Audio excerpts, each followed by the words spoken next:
Hello everyone, welcome to Keya's blog. কেমন আছো সবাই? আশা করি সবাই খুব ভালো আছো। আজকে আমি তোমাদের সঙ্গে শেয়ার করছি আজকে রাত্রে ডিনারটা। স্যাটারডে স্বাভাবিকভাবেই বেশিরভাগ মানুষের বাড়িতেই আমাদের বাঙালিদের মধ্যে নিরামিষ হয়, তো আমাদেরও সেম।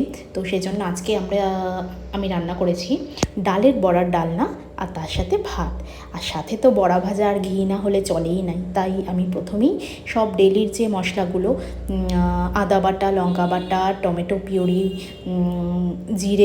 জিরে গুঁড়ো, ধনে গুঁড়ো, লঙ্কার গুঁড়ো, কাশ্মীরি লঙ্কার গুঁড়ো, হলুদ, নুন, সব এই মশলাগুলো দিয়ে আমি বড়ার তরকারিটা তৈরি করে নিয়েছি। আর ডালের বড়াটাকে বেটে সামান্য নুন আর মিষ্টি স্বাদ মতো দিয়ে আর কালো জিরে দিয়ে ভালো করে ফেটিয়ে বড়াগুলোকে ভেজে নিয়েছি। নিয়ে তারপরে অ্যাজ ইউজুয়াল এই মশলাগুলো দিয়ে যেভাবে আলুটা ভেজে মশলাগুলোকে কষিয়ে ভালো মতো কষিয়ে তারপরে বড়াগুলো দিয়ে ডালের বড়ার ডালনা তৈরি করে ফেলেছি। এটা ভীষণ আমার ফেভারিট একটা খাবার। ডালের বড়া দিয়ে ঘি হলে তো আর কিছু লাগেই না, তার সাথে আমি একটু বড়ার ডালনাও করে নিলাম, তাহলে দু রকম পদ হয়ে গেল। বেশ ভালোই হলো খাওয়াটা।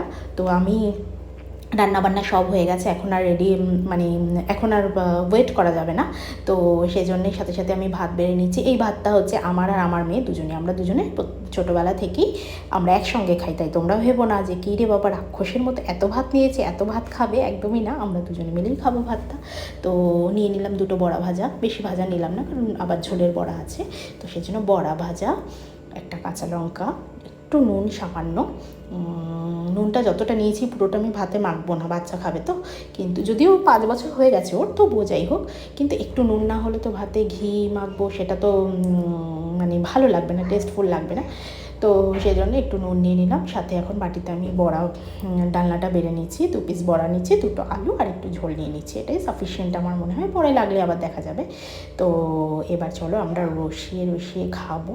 হ্যাঁ, তোমাদের মধ্যে যদি কারোর এই বড়ার ডালনাটা ফেভারিট হয় আমাকে প্লিজ কমেন্টে জানিও। আর আমার ভিডিওটা ভালো লাগলে লাইক, কমেন্ট আর শেয়ার করতে কিন্তু তোমরা ভুলো না।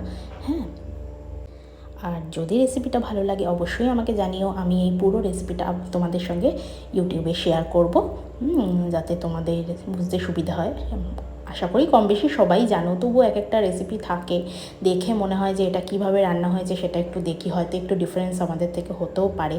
তো যেটা আমার মনে হয়, আমি নিজে জানলেও আমি কিন্তু ইউটিউবে অনেক রকম বড়ার ডালনার রেসিপিগুলো সার্চ করে করে করে করে যেটা আমার সবথেকে ভালো লাগলো সেটাকে আমি আরও বারবার করে দেখলাম। ভালো লাগে, রান্নাবান্নার বিষয়ে দেখতেও ভালো লাগে, খাওয়া দাওয়া করতে আমরা বাঙালিরা খেয়ে না ভালোবাসি।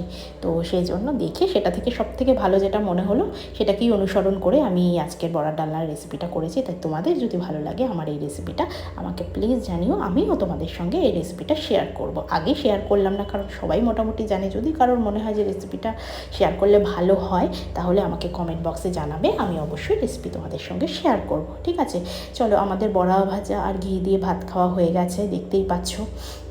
আর এখন আমি বড়ার ডালনা দিয়ে ভাতটা খাবো। ওফ, বড়া ভাজা দিয়ে ঘি দিয়ে খেতে যে কী অপূর্ব লাগলো, আর সাথে একটা কাঁচা লঙ্কা, মানে স্বর্গ সুখ যাকে বলে।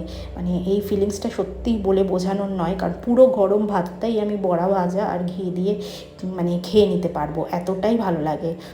যাই হোক, বড়ার ডালনাটা যখন রান্না করেছি এটা তো খেতেই হবে। তবে শুনে রাখো, বড়ার ডালনাটা অসম্ভব ভালো হয়েছিল, এত সুন্দর টেস্ট হয়েছিল। আমি একটুও টেস্ট করিনি রান্না করার সময়, সবটাই নিজের আন্দাজে মশলাগুলো দিয়েছি।